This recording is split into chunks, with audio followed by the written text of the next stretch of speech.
I get those goosebumps every time. I just have to get the big fella off the bench. Could this be their last chance now? In it comes, Monster to the ground! He scored! Harry Monster scored!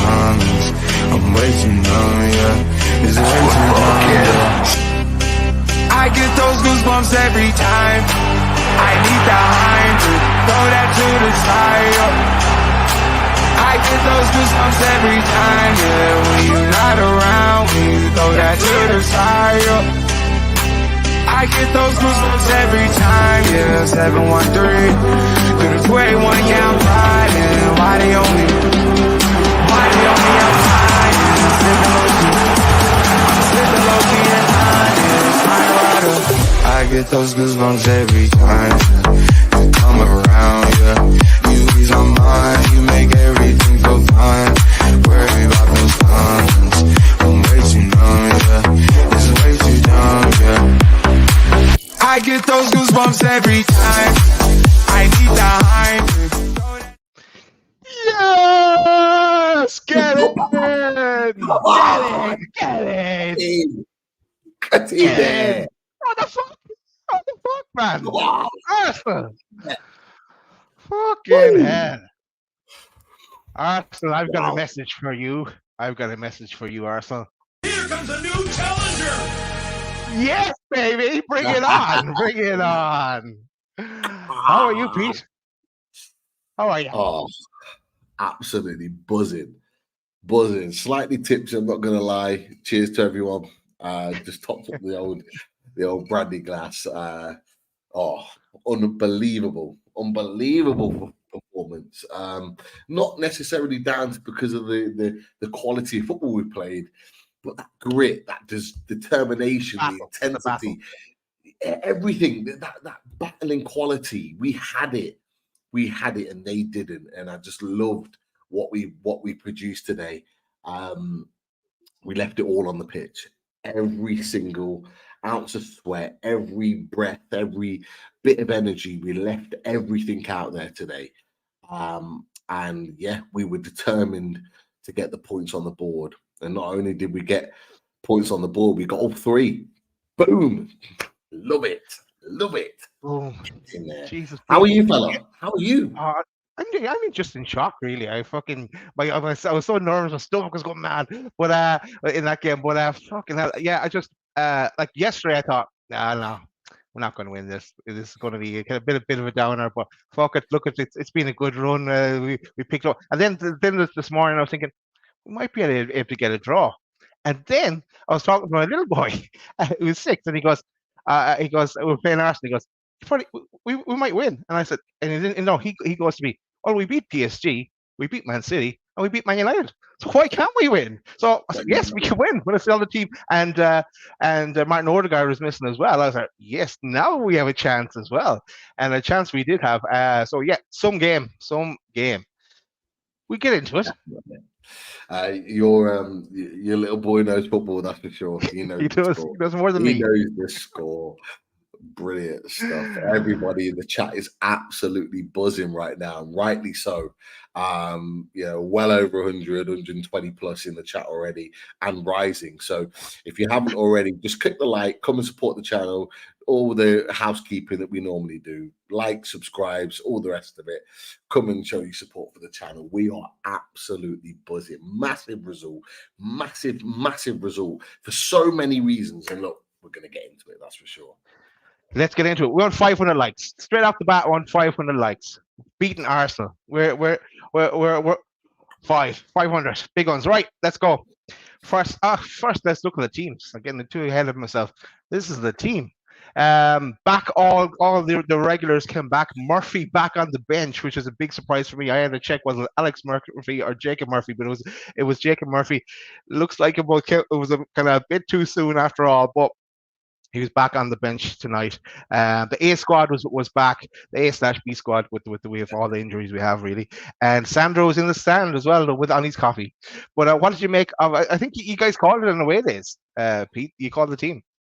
Yeah, we did. We had the team out there. Chris picked the team. Keith critiqued it as we normally do on away days, and yeah, but I was in agreement. I thought that was the team that was going to be put out, and it was exactly that. I think you've already touched on it, Daz. The only real surprise was Murphy was on the bench because nobody thought that he was going to be fit and available for this game. But you made the point of that. It obviously was a little bit early, but you know what I love? I love the passion. I love the desire. I love the determination to want to be a part of this.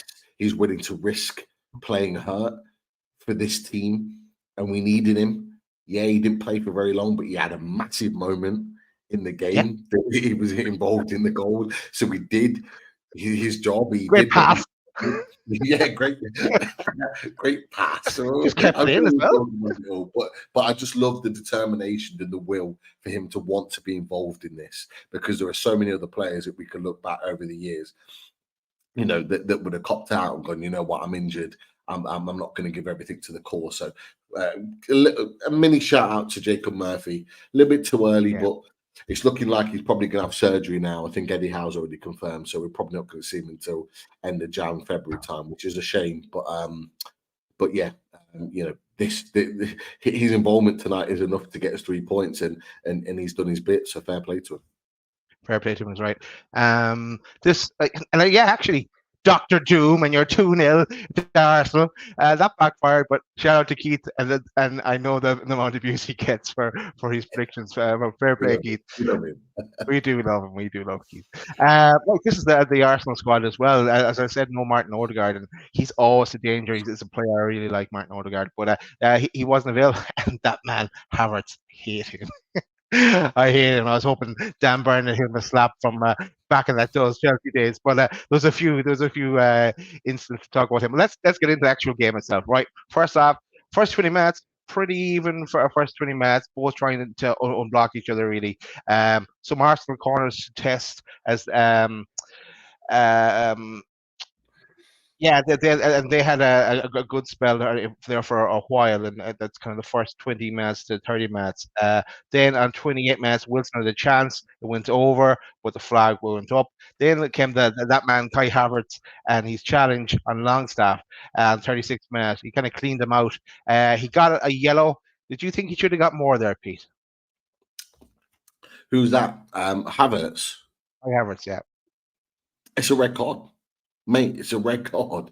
That challenge on Longstaff, is this what we're talking about? Sorry, I've had a few of these. So Arsenal game, Pete. Arsenal game. Yeah. Okay, Arsenal game. Okay, I'm catching up. I'm trying to keep with the comments and listening to you. I know. I'm on cloud nine. Not gonna lie, but it was 100% a red card. 100%. Nobody can tell me anything different, and nobody's going to change my mind. I will die on that hill. That is a red card. You look at the challenge, a number of things. One, he's got 2 feet off the ground. That means it is reckless. It's a reckless challenge. Secondly, yes, it doesn't get full contact on the leg, but he connects with the outstretched foot. I think it's his right foot, makes connection with Longstaff's leg. It doesn't make full connection, and I tell you something, if it makes full connection, he snaps his leg. It's as simple as that. Yeah. So, and for our sake, I'm glad that he didn't, because that is a leg breaking challenge. There was no doubt about it. So he kind of clips the front part of his leg, and then his left leg comes in and absolutely wipes him out. Like that is still for me classed as a leg breaking challenge, because even the follow through could still potentially break his leg. That is a red card all day long. And look, the 12-man chat, you had Sam, Hart, and to be fair, Potts was there, so he didn't have the best reviews on it. Happy birthday, Dan. Sorry about the win. Happy birthday for yesterday, and look, he's messaged the Newcastle fans are looking after him in the town centre right now, so he'll be absolutely fine, and I hope he has a great night regardless of the result. But yeah, like Sam wasn't convinced on it being a red, and I sent the video back in because I saw it on socials, and I was like, There's no way you can argue that. And to be fair, Lawless and a few of the other boys, LB, were coming back with saying that is a red card, and it is a red card, 100%. But are you in agreement with me, Daz? Do you think that was? Yeah, I think it was. It deserved a red and a card for that one. I still like yourself and Chris. I remember in the summer we were talking about it. I was like, why the fuck did they sign him? I still don't understand why they signed Kai Havertz, and the amount of money they paid for him and his wages makes no sense to me. He's not an Arsenal player in my eyes.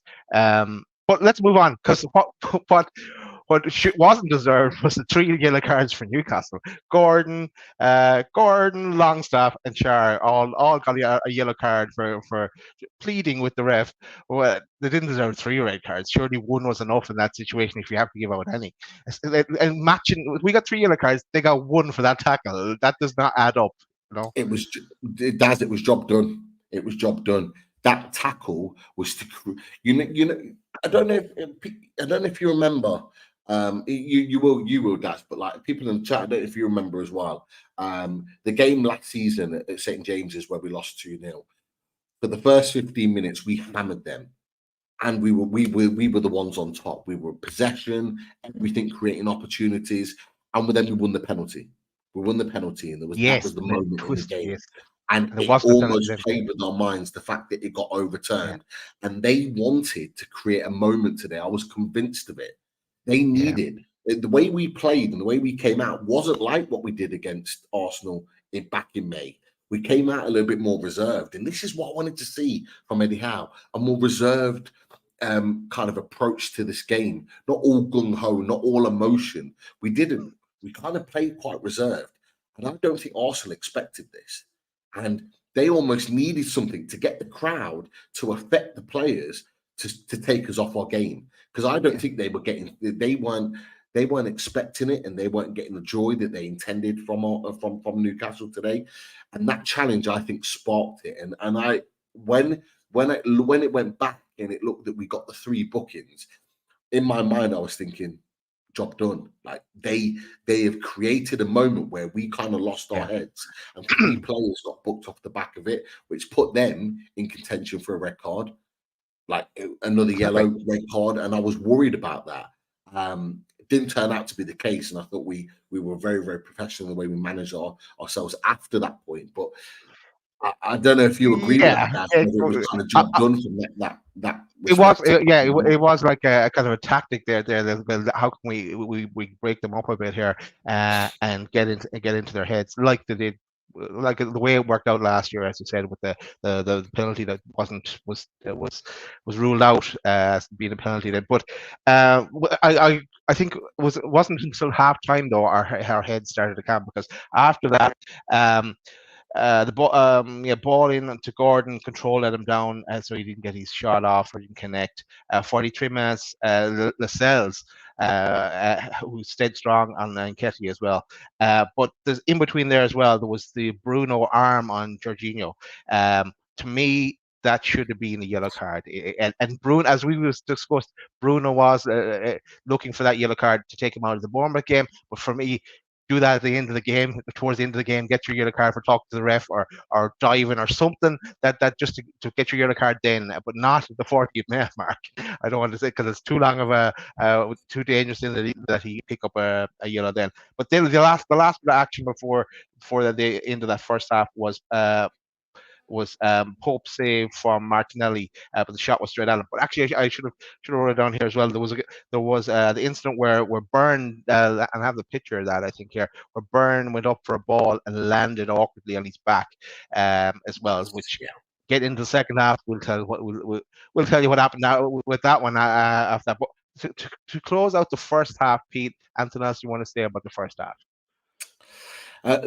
Yeah, kind of already touched on it. I just thought it was a really reserved approach to the game. I think rather than go gung ho, all out attacking like we did in the previous game when we had a full squad to choose from, we had Isak and Wilson on the pitch. We kind of went for it against Arsenal, and there was an expectancy of us kind of to go and win the game. Like I think Eddie Howe's thought about this and had a more reserved kind of approach to the game, which I really liked about it. That is the intelligence, the intellectual knowledge of a top manager. to think, you know what, let's not play with the emotion. Let's play with kind of tactical awareness. And I liked it. So we didn't go all out attacking. We didn't create massive amounts of chances. But what we did, we set up to make it really difficult for Arsenal to get any sort of foothold in the game. And then we created those little bit of moments where, you know, Arsenal got frustrated. Some of the tackles they put in, some of the free kicks they were kind of giving away, and it almost kind of gave us an opportunity to eat our way into the game.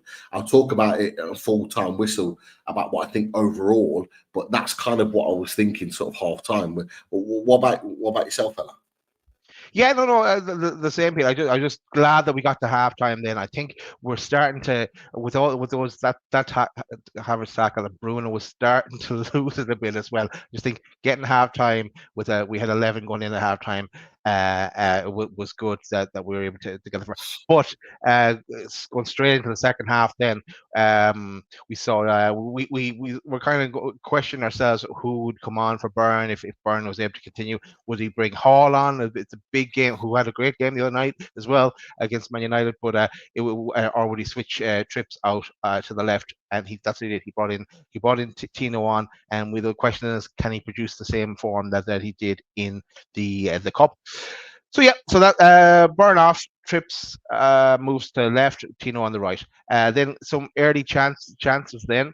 And on the 62nd minute, some two subs: Wilson off, Willock on, and Miggy off, Murphy on.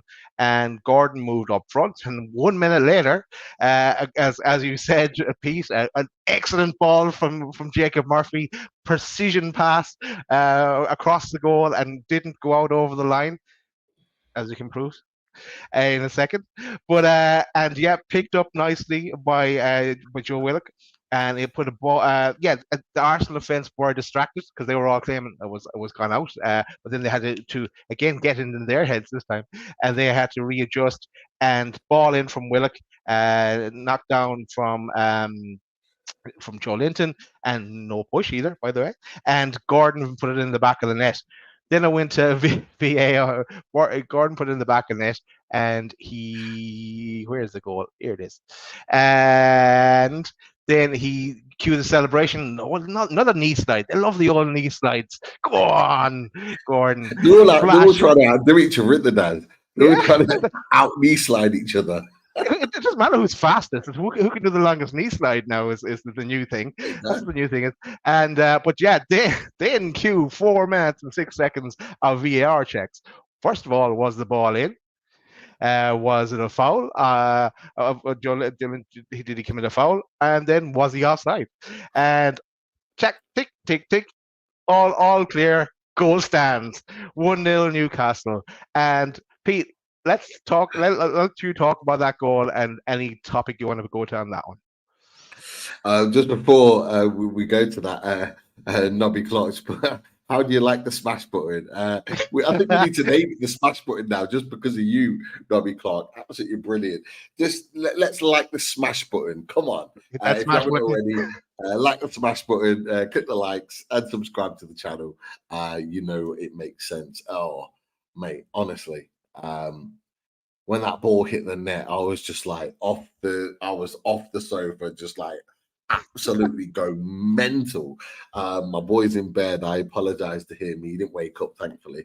But I was going absolutely nuts. The wife wasn't too pleased. I'm not gonna lie. But no, yeah, it was like we talked about it before. It was a ball across. Look, it looked like a shot from Murphy. It wasn't a great one, I've got to be honest. But it went out. Willock, outstanding, because he didn't give it up. He kept working. He tried to keep it in, and he did. He did keep it up and keep it in, as proven by BN Sports. I tweeted it out earlier before we came on the show. A number of people in the chat have also now seen it. Craig Hope has now touched on the fact. The only ones that haven't is Sky, because I don't think they've seen it. So they're kind of still wiping away Arteta's tears off the back of that. But save your tears for another day. There you go. We need to get that music and get Arteta's face on that. But look, it was kept in. A brilliant ball back in from Willock to the back post. Brilliant from Joe Linton to put his body on the line, to get it in there, to get something on it. People will question Ray's goalkeeping. Personally, I couldn't give a shit. And Gordon's there to smash it home. And again, in the right place at the right time. And it was electric in St. James's Park. You could see it. Watch it on the TV. Everyone went absolutely nuts. People in the chat, like Lisa and many others, were there. I bet you guys were going absolutely nuts, and rightly so. What a fantastic goal. And, you know, I've had a lot of Arsenal fans go, oh, yeah, Newcastle didn't really create much, blah, blah, blah. Well, neither did you. But we created the moment that mattered. We created an opportunity to put the ball in the net, and we did it.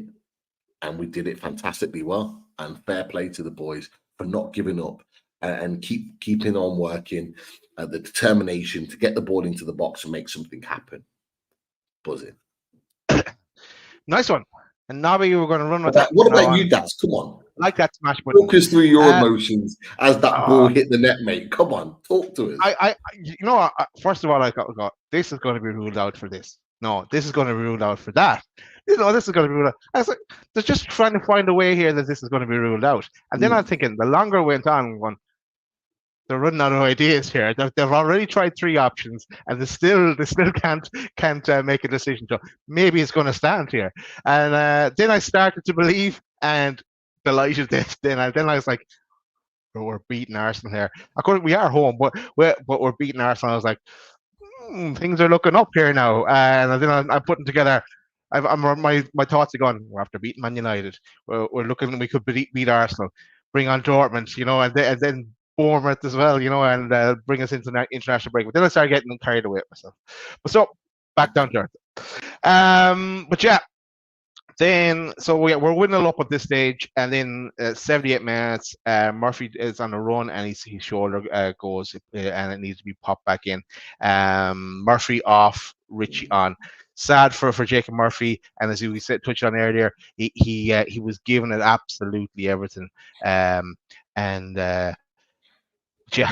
Look, we move on, and hopefully gets the surgery he needs and gets back as quick as possible after that. But it's going to be tough for him.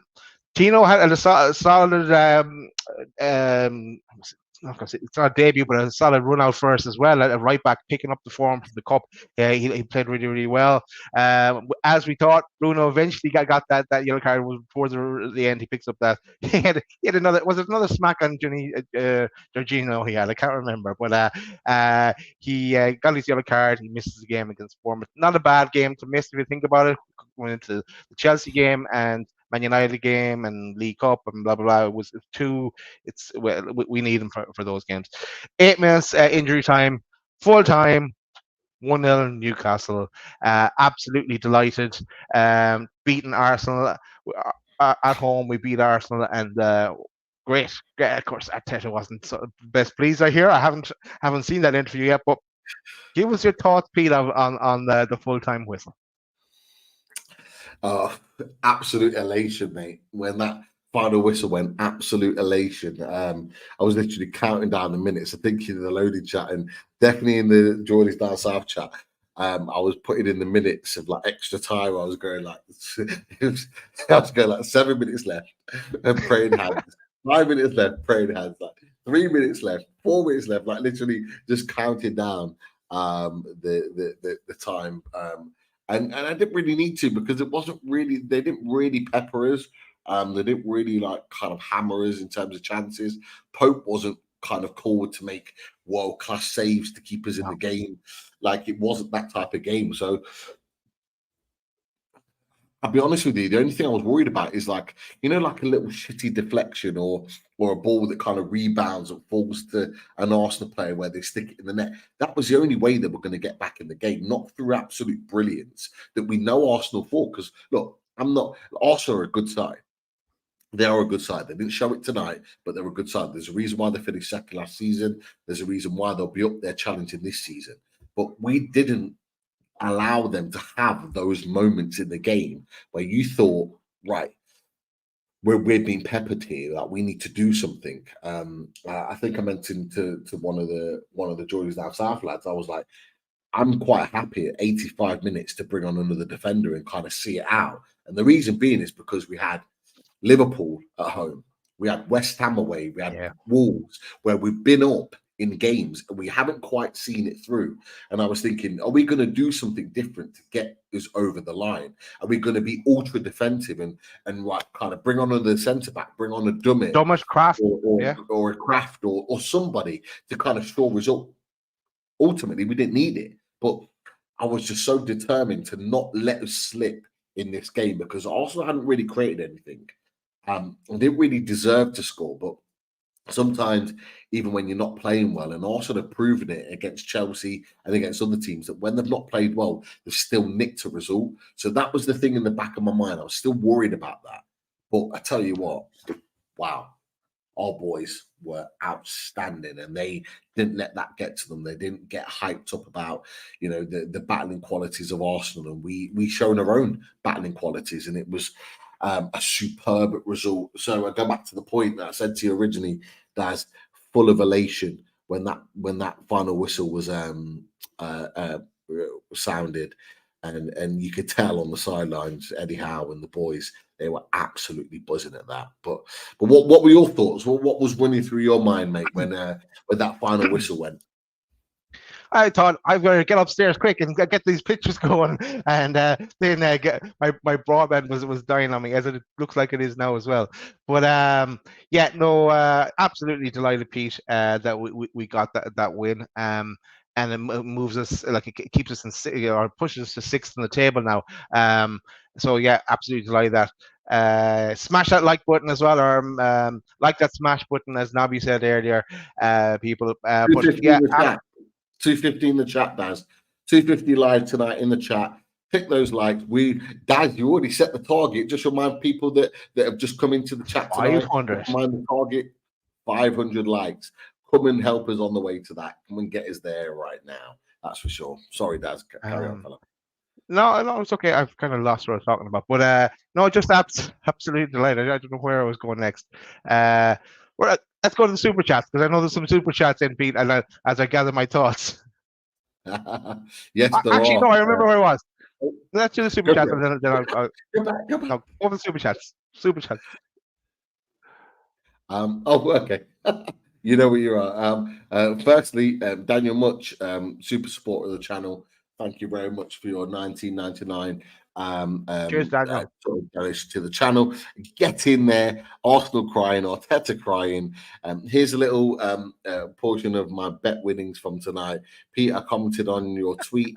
This team needs its own era name, like the Entertainers. Eddie Howe's Warriors would be brilliant. I did mention nice. in my tweet after the game that the boys were absolute warriors, and I stand by that. And Daniel Much, you're absolutely right. You know, for everyone in the chat, everyone watching right now, like, well, what name would you call Eddie Howe's boys right now? You know, we had the Entertainers. We didn't really give a name to Sir Bobby's boys in the early 2000s, but what would you give the name to Eddie Howe's boys right now? It's an interesting one. Get your comments in on what you would name them, because they deserve it. They've gone 2.5 years of providing us with fantastic football and great moments. They are inclined to deserve a name in this era so far. Get your thinking cap on, Daz. I certainly will. At this moment in time, the walking wounded would be one, because there are so many injuries, and with Murphy out, and we don't know what the story is with Byrne now as well. Next one. Jay Devlin. Yeah, Jay Devlin. Fantastic. Thank you for your £5. Go and watch Sky's analysis on X. If you think the ball was over, it was in. Arteta should be fined for his claims. They tried everything to rob us of it. And you are absolutely right. And look, you know, if there were tears in here, I'd be sucking them down like this. And they would taste delicious, Jay Devlin. They would taste absolutely delicious. And that's for Arteta, not for the Arsenal fans, because there are a lot of quality Arsenal fans that are respectful, and they know that they know the score anyway. But yeah, we've said it. Yeah, we said about it on BN Sports. They've confirmed it. It was in, and it wasn't out. So no qualms there whatsoever. Nobby Clark, $4.99, superb stuff. Cheers, Nobby. I think this match is where we grew up and became men today. Very measured and got under their skin in the right moments. I can't disagree with anything you said. What are your thoughts, Daz? Yeah, it was to me. I think it was the key was getting in at halftime, and then Eddie Howe could. I think he just because I caught his comments after the game where he said we reminded them we have to keep 11 players on the pitch because Bruno was looking dodgy there for a while. It could have gone sour right before halftime. But yeah, no, we got in the right time. Got it sorted with Byrne. The Byrne come off and got on Tino in his replacement, and then we kind of were more level-headed then, as Nobby's kind of alluding to there. Jason Scott, $4.99, up the loaded mags. Sir Jay, I'm just going to say hit the likes. The last part, we'll leave that there for everyone else to view. But hit the likes is what we say. Uploaded mags. Jason Scott, absolute top stuff. Massive support of the channel. Always in the chat with some great comments and opinions. Keep it up, fella. Great to see you in there. And of course, it would be right to have Colin. Hey, Colin. Right to do a super chat without Colin with his no comment and £10 donation. Great to see you in there. Thank you for your support as always. That's Colin's trademark. It really is. It really is. Cheers, Colin. And I have to give a little shout out. Where is he? I think he might be further down. Oh, let me find it in a second. I don't know if you want to carry on. Okay. Carry on. I'll find it in just a second. Cool. What I was going to say, Pete, is rather than going through ratings, because I think everyone deserves a high rating for this. I wanted to go ask the question: who was your man of the match? Because my man of the match was this fella, Lascelles. I thought he was class. He got 2 or 3 last-ditch tackles and winning the ball. You agree? Nice one. I just thought he was brilliant, and from where he was last season, he was picking up yellow cards inside lane. Season before, last season when we wanted rid of him, and the season before that, but he's been Eddie Howe, most definitely been Eddie Howe, and he's been class. I don't know what else can you say about him. Just class today. He was sensational. A proper captain's performance for a lot of reasons. I noticed about 10 minutes in that they did what I've talked about before on review shows about what they do with Dan Burn. They let him have the ball, and when he gets the ball, they press him high because they believe that they can nick the ball off him. Yeah. But what Jamal Lascelles has improved in so many areas, but what he's improved on mostly is on the ball. He's making intelligent passes. He's not going over the top. He's not doing these kind of sharp passes to try and show what his ability is. He's keeping things very simple, but keeping us in possession. And he's giving himself enough space to be able to play these balls. One-touch pass or first-time pass. He's getting out his feet quickly. So it gives no player on the opposition team the opportunity to press him. So that's intelligence. That's his intellectual ability on the game, in-game, on the ball, improving already under Eddie Howe. But I tell you what, when we're under the cosh and when we're under pressure, you need a centre back that's just an absolute brute that just bullies attackers. And I said it, and Adam McCarthy mentioned it, and I put it on the thing. He said, and I talked about it on away days, and I said about Shaw and Lascelles keeping Eddie and Nketiah quiet. I was always confident if he was going to play, I was always confident that we were going to get something in the game because I believe in Jamal Lascelles and Fabian Shaw right now. I think as a partnership, they are playing some really good stuff together. But later on in the game, the big towering headers against Saliba, against Gabriel, against Havertz, that's half decent in the air. like their attacking threats. He was winning everything. On Wednesday night, it was Joe Linton doing exactly that, winning everything, getting it out the box when crosses were coming in. Jamal Lascelles was that guy tonight. He was an absolute Trojan in defense, and he led the way, and he led by example because he put his body on the line every second of that game, particularly in the last 20 minutes. And you know what? He deserves his flowers today. He deserves his flowers. We've been bigging him up on the on shows. People in the chat been bigging him up, and rightly so in recent weeks. But tonight, in that game against that team, he proved tonight that he can, under Eddie Howe, play at this level, and he defended superbly well. And you know what? I've got massive amounts of respect for him for that.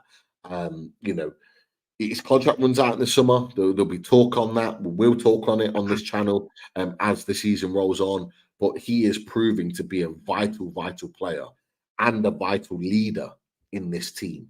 Yeah. Everyone talked about, and quite rightly so, that Trippier was our captain.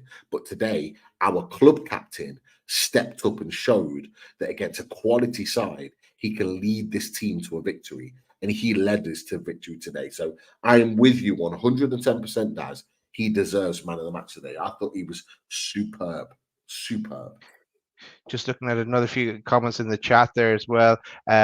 Some shouting for Gordon, who got the Sky man of the match. I thought he had a good game. He played in the wing, and he played up front, and he kind of went back to the wing at time as well. But he had a great game, and he got us the goal. Of course, he constantly running. And also people are shouting that J7. Here's a picture of J7 there. It was another contender for man. Both had excellent games as well. But just for me, Lascelles. I thought without Lascelles there tonight, I think Arsenal would have at least scored one. So that's why he got my man of the match. Yeah, definitely. 100%. I'm going to give a quick shout out to I think you might be still in there. LB. Is in the chat. He's delighted. I do give him a little bit of stick for not liking Newcastle when we talk about on 12th man, because he's always super critical of us. But he says my second favorite team won today. Whether that's Newcastle or whether that's somebody else, I don't know. But I imagine it's Newcastle because it keeps Arsenal down there. And it keeps Man City a few points behind them. And he's mentioned that Craig, my comments come from a place of kindness. And to be fair, we were talking on the 12-man chat, myself and LB, and he says he has high expectations of Newcastle. He can see what we're capable of. And my argument is that it's going to take us time. Opposition fans expect Newcastle to be there right now. And we know, because we talk on Loaded Mag all the time, Daz, along with Chris and Richie, about that being a process and it being something that we're building to achieve. And everyone in the chat right now, 250, 260 of you that are in there, you know, because you listen to us and you know it's a process. And I get it. I get from his perspective why he has that opinion. But he's obviously buzzing tonight, as are we. Happy days all round. And Ronald, Turnbull, I think he said, did we have more yellow cards for dissent than they did for fouls? I think that's what he meant. The yellow cards up there. I think that's what he meant. Ronald, if you meant something different, put another comment in and we'll clarify that for you. But I think that's what he might meant. We definitely had a lot of yellow cards, that's for sure, over the course of the game today, more than we would have wanted to have. But look, Bruno's got his yellow card. It looked like he was looking for it, and the reason being is because he misses the Bournemouth game next Saturday, which is obviously a big miss for us. However, after the international break, we've got Chelsea at home, Man United at home, Everton away. And, you kind of weigh up, what would you rather him miss? Would you rather him miss Bournemouth away, where we can still get 3 points? Or would you want him to be there for those games at St. James's Park to ramp up the atmosphere like we've seen tonight against bigger teams in the league to get potentially 3 points? I know what I'd rather. So I think it's a nice time to. Yeah, I think it was a smart move as well. But it's it's a nice time to give him a little break as well, a little breather, because just coming off the Champions League game and then back to league and then on so on. No, it's right before the international break. Yeah, no, he'll have a nice little break then, actually. Well, he's probably playing for Brazil, anyway. But yeah, I was going to say to Pete, 12th man, I'm sure you can't wait to get back on the 12th man. You're talking about 2 wins. But poor Dan Potts had 2 losses. Dan Lawless had a win and a loss as well. But and Man United, Dan United had they scraped a win today. I was watching that again. I was watching I was watching on a bit of it, and then I left it. And then my boy said, what was the score in the match?" And I turned it on and said, "Watch, they're going to score. They're going to score. Watch, there's 5 minutes left." And they score. Typical Man United getting out of jail, but it's only papers over the cracks for them for definite. 100%. Yeah, you're absolutely right. Just papers over the cracks for them. What Man United did today is what they did last season, which is why they finished 3rd. Is that they weren't convincing, they weren't great. Like if you go back and look at their result against Fulham last season at Craven Cottage, they did exactly the same. They scored a last-minute goal to win them the game when actually Fulham probably should have beat them last season. Fulham weren't great today. Fulham are not the same team as what they were last season, fighting in the top half of the table. But Fulham should have took something today.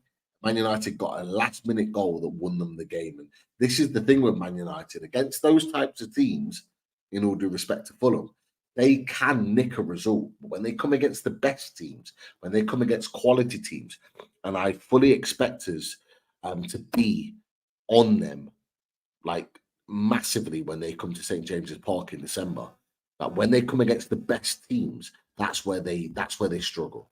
Because they're not a unit, they're not a team, they're not what we produce today. They haven't got the battle or the grit. They've got individual players that might make a little quality moment that will win them the game.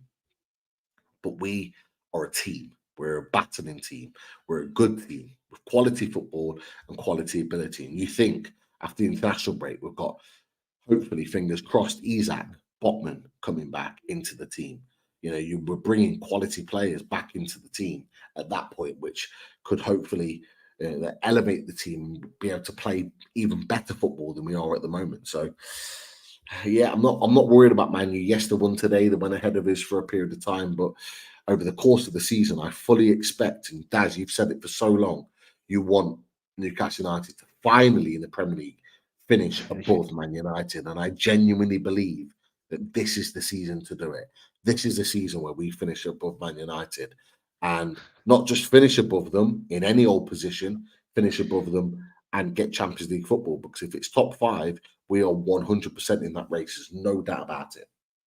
You could say there if we got lucky with injuries, but fucking hell, we couldn't get any more unlucky the way it's going with injuries. Are we bringing in emergency signings all over the place? Right. I think we should go to some questions, Pete. And I know the chat is buzzing because we can't keep up to it with the 2 of us. I think we should go to some questions, and then we'll go to the table after that, and then we'll get back onto the chat. But I'll see what you start here. I was going to say, I'll keep up the chat as much as I possibly can. I apologise. The comments and opinions and questions. We'll star the questions when you put a question in. If you put a Q or question next to it, we'll star that and we'll come back to it. But the comments are so good, but they're so rapid that it's so hard to keep hold of it. But so we apologise for that. But there are some really, really good questions in there, or just good opinions in general. Michael Pomar said, "This was great, but would you take or would you trade? 3 points tonight for 3 points in Germany? I would in a heartbeat because there's so much more of the Premier League season left." It's an interesting one. Would you trade, Daz, tonight's result for a win against Dortmund away? No, because I'm just so greedy, Pete. No. But I know what he's saying. I know what Michael's saying there, that if you had the option, I suppose you would really, because to get out of the groups would be absolutely unreal. But it's against Arsenal. Wins against Arsenal don't come along very too often. So that's a very difficult decision. It was like the decision last year. Would you rather finish in the top four and get Champions League, or win the League Cup? It was that one. You want both. So I want my cake and I want to eat it, Michael. I wouldn't trade that result tonight. I always maintain, look, ultimately, I want us to be competitive in all four competitions, which we're still in right now, which is amazing, considering the injury situation that we have. However, the Premier League for me is bread and butter. It always will be. We want to be finishing as high up in the Premier League as possible, because that's part of our journey. Ultimately, we want to be winning the Premier League at some point in the years to come. So we need to be finishing in positions where we can finish financially to strengthen the team, and push us on. And beating teams like Arsenal, who finished second last season, that gives confidence. I go back to the comment, and I can't remember exactly what the commentator said, but as the final whistle went on Sky, they mentioned Newcastle are firmly fighting at the top table, or something along those lines, which says that result to them in Sky, and for people around the country, that result puts us within that top table. We know that as fans, that we know we're fighting at the top table anyway. So that's not anything new to us. When we put results like that together, and we get results like that, like we did 2 years ago when we smashed them 2-0, that puts us in the top table, because you can prove that you can beat the likes of Palace 4-0 and teams like that. But when you have a top team like Arsenal, when they are a top team, regardless of what we think about it after the game tonight, and you put them to the sword and you get 3 points on the board, that puts you at that table. That makes other teams sit up and take notice.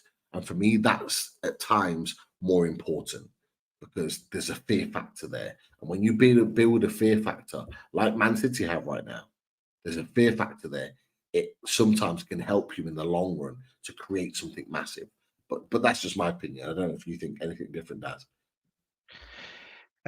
Sorry, Pete, I was only half listening. I was reading the questions. I was trying to stock the bar full of questions first. So whatever you said, Pete, I agree. I'm sure you would have anyway, that's for sure. Yeah, I wouldn't disagree. I'm probably one of the ones that do just disagree with you sometimes. More so than I agree. Delali. Yeah.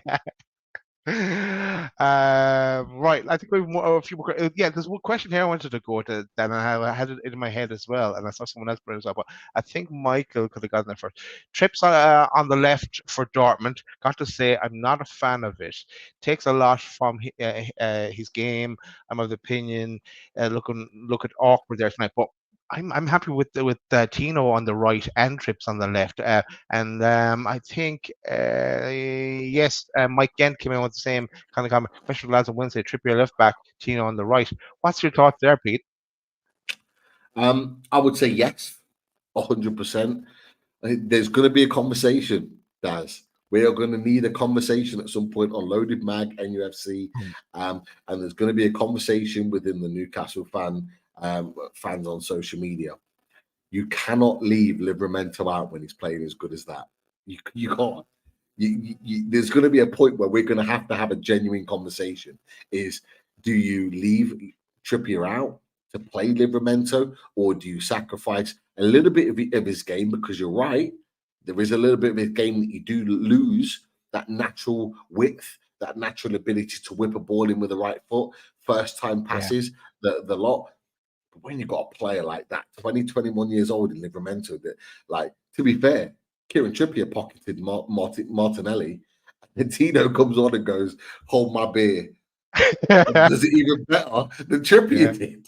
Like, literally just pockets him. Pace, power, strength, the lot. That guy was never in the game, Martinelli, and I'm surprised he didn't get pulled. He didn't get dragged at some point. But Tino Livramento, and people in the chat with the Tino chants, get them going. Tino was sensational. Again, the guy is quality, and I'd do it. I'd go for it. I'd say, you know what? Let's go Tino on the right, Trippier on the left. We know Trippier can play there. He's not going to play at his 100% maximum, but let's be honest, he's probably one of, if not the best right back in the Premier League performing this season. And for me, I think Trippier playing on the left is better than probably the vast majority, if not all, the left backs, apart from Undogi, who's been sensational for Spurs this season. Apart from him aside, he probably outperformed most left backs in the Premier League, even as a right-footed left back. But again, my opinion. Feel free, people in the chat, to disagree with that, but I would go with that. I would certainly go with that if Dan Burn's not fit. I would certainly go with that if Dan Burn is fit, and I'd go with that maybe at Bournemouth. Yeah, I like it. We'll see what stories with Dan Burn on with his back. He did take some kind of pain medication, like he was looking down just right before right after the incident, and but yeah, he had to come off at that time, and it was a hefty fall that he took. But let's see. But no, I'm quite interested to see Trippier on the left and Tino on the right. I think that would really kind of go at, because we have to go for it, Dortmund. There's no sitting back and letting them come at us and try and pinch a goal. I think we have to go for it. I know they're at home. They got beaten by Bayern today as well. They were home against Bayern. I saw Harry Kane scoring a goal, but it was a 2.5 time or something anyway. But yeah, looking forward to that. And don't have long to wait either. It's Tuesday, the game. So bring that on. Comes around thick and fast. I think we need to talk about Tuesday. What's the plan? What's the plan of action? Well, I don't know. We'll come up with the plan maybe right after this, Pete. They're coming quick and fast. Like, I guess a shout out to IB1998. Have you seen what Arteta said yet? No, I haven't seen it. Have you? Because I've that to look forward to after this. You know what was really interesting is that Sky did his whole press conference, not his interview on Sky, but they obviously have a press conference with all the press. Oh yes. And Sky showed a huge chunk, if not all of it. I can't remember if it was all of it. I don't think it was, but literally probably 85% of that interview they showed on the Saturday Night Football, because it was that explosive, and he was saying it was an absolute disgrace. They're at VAR a disgrace, blah, blah, blah. He's going hammering at them. But at the same time, it comes on social media that BN Sports have got the lines and drawn it. So all that explosiveness that Sky thought they were getting great TV about almost is just getting scrapped up and put in the bin, because it was in. Case closed. Case closed. There you go. On the button, as ever, it was in millimeters, but it was still in. And if this was goal line technology, that wouldn't have been given as a goal. So it works the same way on the goal line, all the way up. If it's not fully over the line, it is not a goal. It's as simple as that. And it's such a crap picture. We didn't actually draw this ourselves. This was on BN Sports, so you can't argue with it. Right. Let's go to another question or two. Let's see. Back to just to confirm to Kenzie. Yes, Murphy did get injured again. He lasted about 10 minutes or so, and his shoulder popped it back in, and it looks like he probably need to have an operation now. So that not great for Murphy. He did play his part. Yeah, you're absolutely right. We said it earlier, but Eddie Howe's almost kind of confirmed really that it's looking like it's going to be surgery in order to get things right on his shoulder. It's a difficult one. I talked about it well over a year ago about Calvin Phillips, and when he was at Leeds, constantly getting shoulder dislocations and maybe coming back too early. And I had a good friend of mine that probably should have played at least the high-end semi-professional football, maybe even higher than that. He was a really good player, but his shoulder kept popping out in the end. Because it popped out so many times, he had to get it fused together, so he could only lift his arm like kind of that much and he couldn't play football because he couldn't jump to kind of win headers. He was a midfielder, and so you've got to be really careful with dislocations, because if you keep tearing the kind of the ligaments and the tissue around it, and it starts getting weaker, it will then just pop out all the time. And if it does that, then it affects your career. So getting surgery in the early doors can fix the problem. And he's tried, he's given his all, and we've said on there tonight, fair play to him for putting his body on the line. But it's about getting him fit and healthy now, because he is a key player. And I've got no doubts whatsoever, Daz, that, you know, if he's back fit by January, maybe February time, he will prove crucial in the back end of the season. No doubt about it. Yep, you know, you sure will. Great question here from Leon. Eddie Howe mentioned in his pre-match presser that he's working with Target before he got injured, obviously, of being in the number 6 role before injury. Do you think Trippier would be able to do that role? That'd be interesting. Tino's and right back.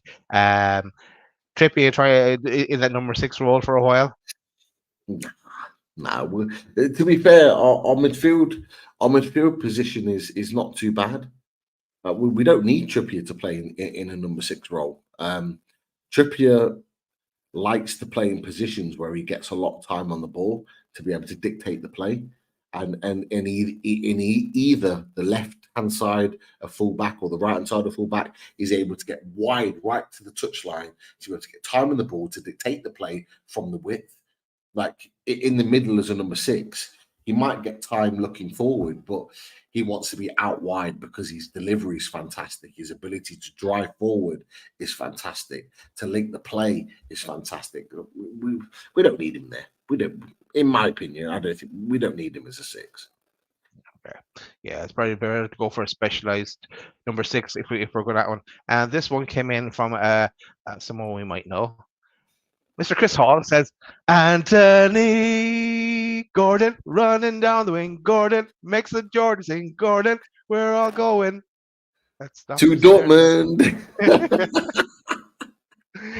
That's the next one. That's the next one. Right. Right. What else have we got? An easy one here from the Connells. Does the top 5 get Champions League this season? It does, but it doesn't depend on how far the English clubs get in the Champions League, I presume. To make it up. At the moment, in terms of the coefficient, we are top. Spain is second. I think there's then Italy. There might even be another league. Then it's France. So like we are currently top. So as it stands right now, we will get that 5th spot. Obviously, it helps if the English teams go far in the competition. So if there's 2 or 3 teams that go deep into a competition, got to remember as well, it's the Europa League and the Conference League. So if Villa have a good season and go deep, if Liverpool go West Ham were to win the Europa League, yes. maybe, and say for example Newcastle get into the latter stages. If Man City get as far as they did last season, if Arsenal get to the last stages, like it, all dependent. If we have a really good season, all in terms of English teams, then yeah, we're guaranteed it, and 5th will be ours. But at the moment, as it stands, 5th will be ours anyway. So it's only if the majority of our teams go out really early in competitions, which is not likely to happen. So I'm of the mindset that 5th is going to get Champions League, no doubt about it. And we'd have to have a massive drop off, which I don't think will happen this season, in order for us to fall sort of like 2nd or 3rd in the coefficient. It's not happening. Not happening. Let's just make sure of it anyway. Get in Exactly. The top 4 or higher. Right. Michael reminds everyone to smash that like button and pretend it's Kai Havertz's head, or Bruno Jorginho, little elbow as well on as you're going past. But hit that like button. Another one here. Gary says, never saw what Longstaff did today, but if he wasn't playing, we'd have lost 3-0. What is it he does? Does anybody know? He's just everywhere, really. And as we pinpointed last season, Pete. He without him, we're a different animal altogether. He's in both boxes as well. He picks up, drops back into the number 6 role, and he can unlock a pass as well, and play some decent through balls. But he's everywhere, and he keeps constantly running as well as Gordon constantly running. Longstaff is constantly running. So, but fair play to Longstaff. I thought he had a great game as well today. But any thoughts on that one? Longstaff was outstanding. Longstaff does the jobs that no other midfielder in our club can do. And he literally closes all the gaps in counter-attacking situations for us. So, for example, Longstaff will try and get the ball forward. He'll try and connect the play on the right and on the left, more so on the right than the left. But what he does, he closes the gaps in attacking areas. So what you would have seen him today, particularly on the right-hand side with Trippier to begin with, he will be the second man. So he'll get there as a connector. So if Almiron can't get back, he'll go there and he'll be the second man to double up on the winger to stop that ball from being cut back inside and any balls into the box. If Almiron gets in there, he goes back into the box and he's an extra defender to knock the ball out. If it's on the left-hand side, he does exactly the same role. If Joe Linton's not there, or if Anthony Gordon's not there, he covers space. But what he does, he goes about his business to put out fires, basically, to put out Arsenal fires of counter-attacking football and opportunities. But he's got the ability to get forward. He's got the ability to drift into little pockets of space in attacking areas to create problems, because we know if he gets in front of goal, he can score a goal. He's got a good touch. He's got a good strike on him. He plays that role perfectly. There's nobody in this team that plays that role as good as him. And there's no surprise that Bruno Guimaraes' performances have been significantly better since Sean Longstaff's been back in the team, because I said to the Loaded boys back in Eddie Howe's end of first season, when we put Burnley down to the Championship, I was there at Turf Moor and I was watching the way that Longstaff and Bruno interlink with each other. They've got that connection. They have an understanding that's continued on and had massive success off the back of it. Longstaff does all the dirty work, all the blocking off, all the covering, to allow Bruno to press forward, to do the job, to attack. And you go back and watch the performances, guys.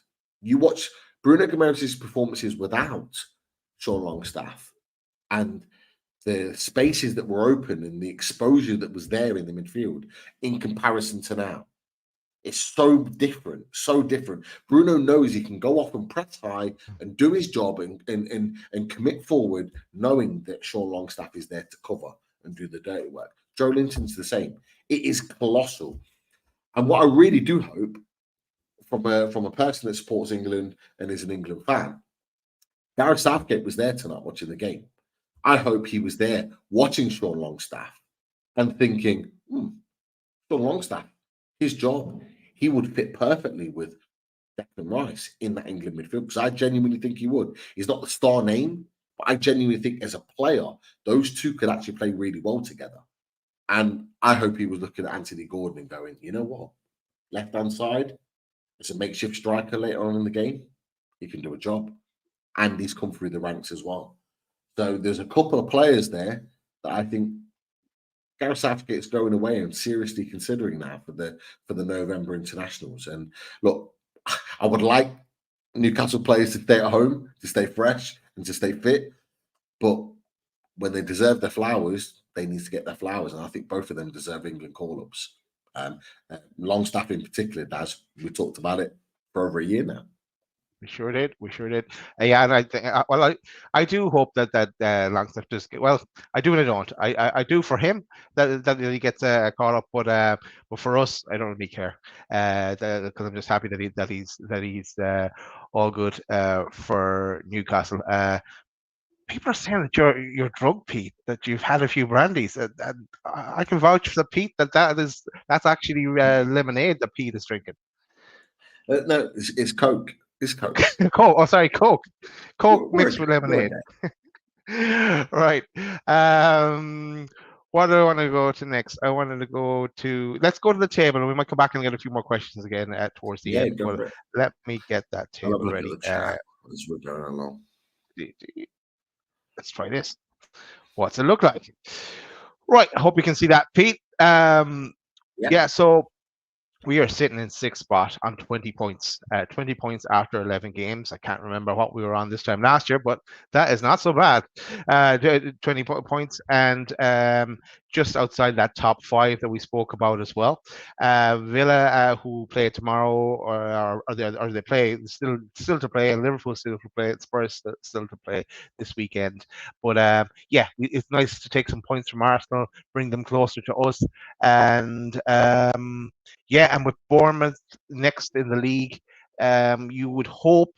We know we'll be missing Bruno, and we're not going to take Bournemouth for granted either. But you would hope we'd be able to beat Bournemouth, who are pretty much fighting for their lives at the moment. If you look at the bottom of the table, Sheffield United got their first win actually of today, but yeah, Bournemouth are in the mix there for the relegation spaces. But yeah.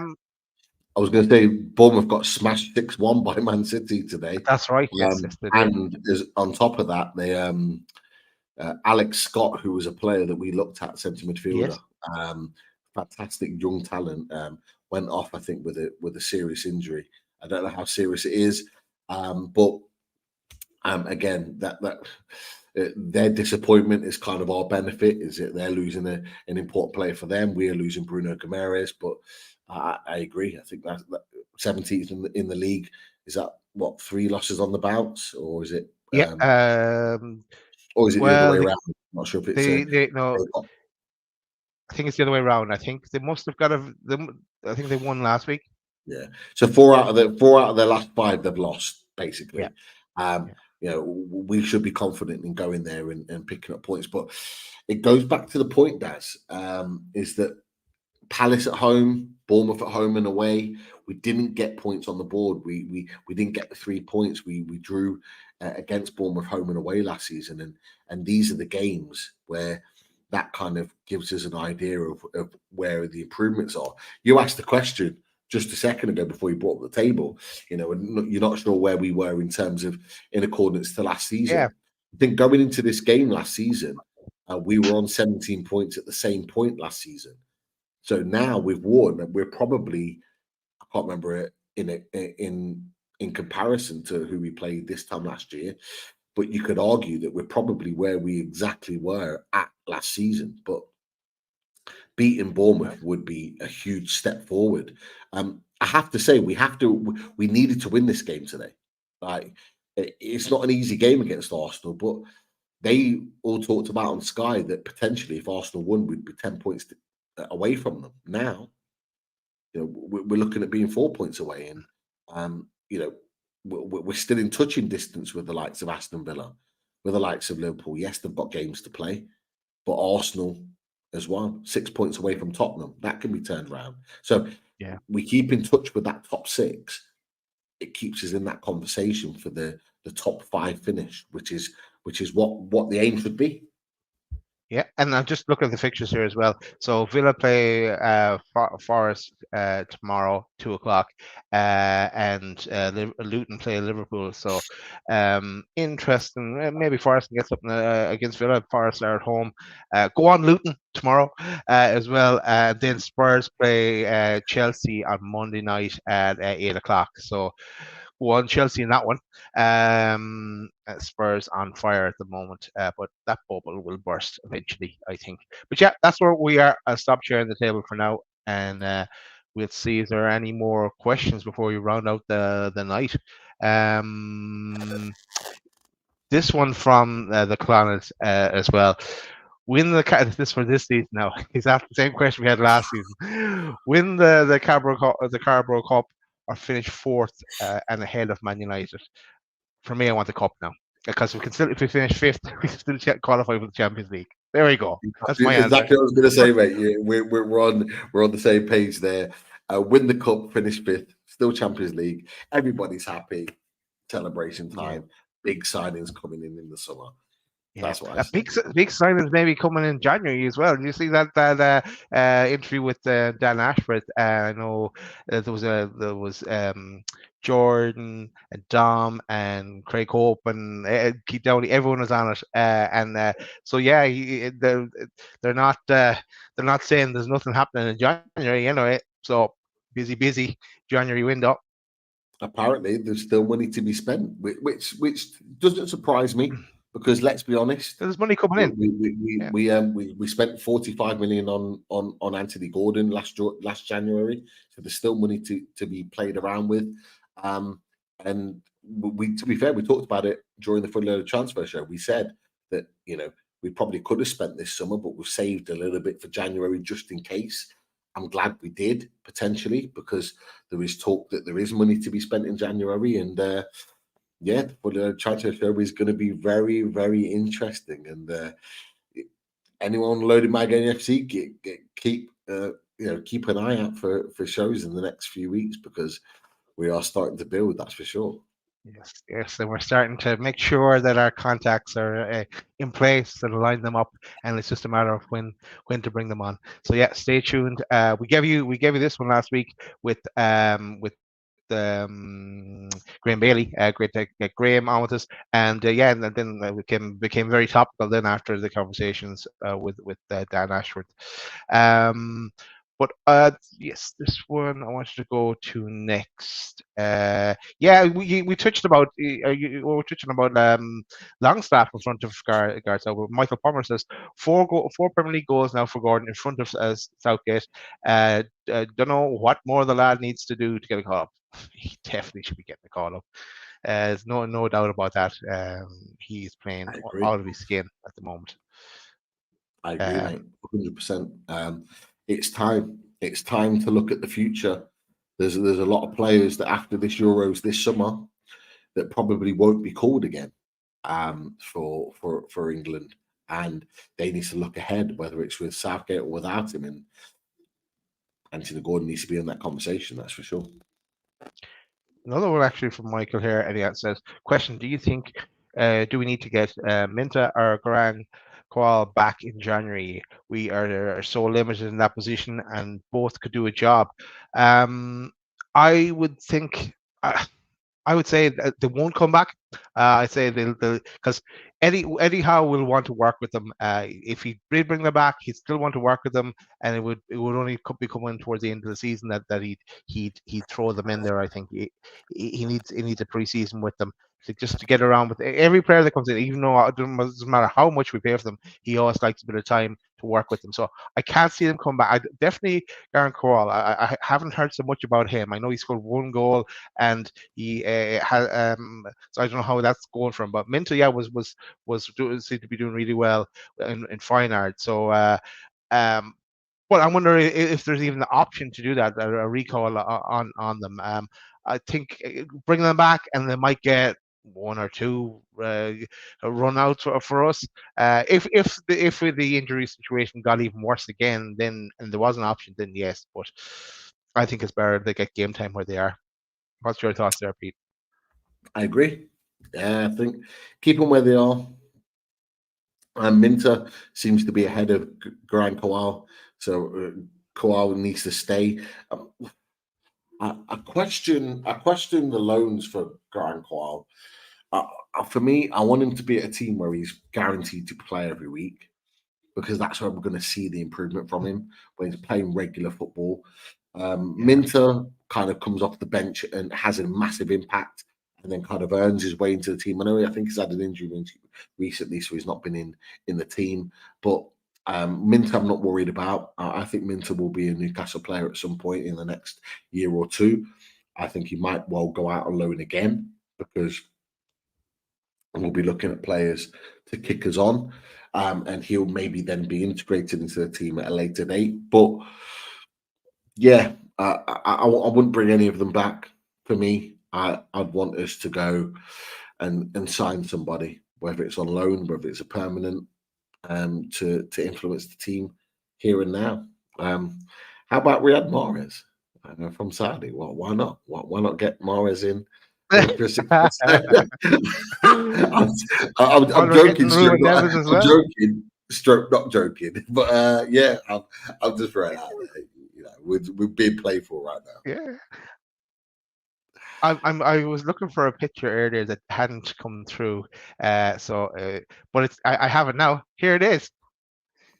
Yes, the old team photo when we win. I love getting that on. Look at Murphy. And yeah, you see Murphy, strapped up there. He's still giving it loads though. So far. Look at Bruno pointed down to him. I love it. Geez. Yeah, Isaac with the big furry coat. Okay. Yeah. It looks like it looks like Isaac. It's a bit like him. Yeah. It looks like him. I think it is. If it's not Isaac, I have no idea who it is. Yeah. But yeah, great to see so many in there loving life, and supporting. Great to see as well. Great to see that Murphy's still in there in the mix. Yeah. Obviously, you can see it's heavily strapped up his shoulder. But look, it is what it is. But he gave it all to the team. But it's great to see big smiles on Livramento's faces. Willett being back in and amongst it, big smiles on his face. Where's Byrne? Big guy Byrne. Can't see him. Yeah, interesting. Yeah, I can't see him actually. Is he in there? No, oh yeah, he is. He's behind Lewis Hall. He looks small. There he is. Yeah, I was looking for the tallest guy there, but obviously they're standing on the bench. For me, I still expect him to be taller than Lascelles, even though they're on the bench. I just imagine him to tower over everyone, a bit like Nick Pope at the back on the far left. Yes, I expect like Dan Burn to be that just from a standing position, but yeah, great to see. Brilliant stuff. Well, class. Just glad we got that picture in. It's I always love them, obviously, because that means we got our win. Who we saw to see them pictures. Pete, I think we'll start wrapping up for the night. We've got to talk about what we're going to do for the rest of the week because we're going to be doing something. There's going to be a handful of shows coming up unloaded during the week. So stay tuned, stay subscribed, hit the notifications as well, smash that like button, and you'll get all the information you need on the upcoming shows. Yeah, I suppose let's round it out and say shout out to our sponsors. Shout out to get the information to the radiatorshed.com and the lads there, Russ in particular, and the radiators that Russ has. Go check them out. And he has a new one. I must get the picture of that. It's a Newcastle themed radiator. So go check that out. Talk to Russ. He will sort you out. If you get them installed, the install works will do that job for you. And he come in the loaded van, of course. Also, shout out to HO Bathroom Design Co., the Northeast's largest supplier of Velcro embotched bathroomware. Team Valley Gateshead, over 20 years established, ran by the family. Get down to the showroom on 11th Avenue, Team Valley Estate, Gateshead. And yes, here are the bathrooms there that are in the showroom, but I'm sure there's even nicer ones there again. So go check that out if you're in the market for bathroom and upgrading your bathroom. So yes, myself and Peter talk and see what we'll do for the rest of the week, and and I'll have the show up on Spotify as well. Shout out to anyone listening on Spotify and iTunes as well. We normally pick up the show a day after, but nice to get it on audio as well. And yeah, come along and catch us live as well, and catch us on YouTube sometime as well. And anyone listening on just to the audio. But that is it. Any last words, Pete? No, I'm just I'm ready to watch the game back again. I'm living on cloud nine right now. I'm loving. I'm ready to watch Arteta go lose it because I haven't seen that bit, so I'm looking forward to that. But everyone enjoy that because I'm going to enjoy that. Exactly. We'll be back very, very soon with more shows with the Dortmund game coming up this week, and then Bournemouth coming up next Saturday, the same time, same place. So good night, everyone. The one thing left to say, how'd you like that? Good night. you at?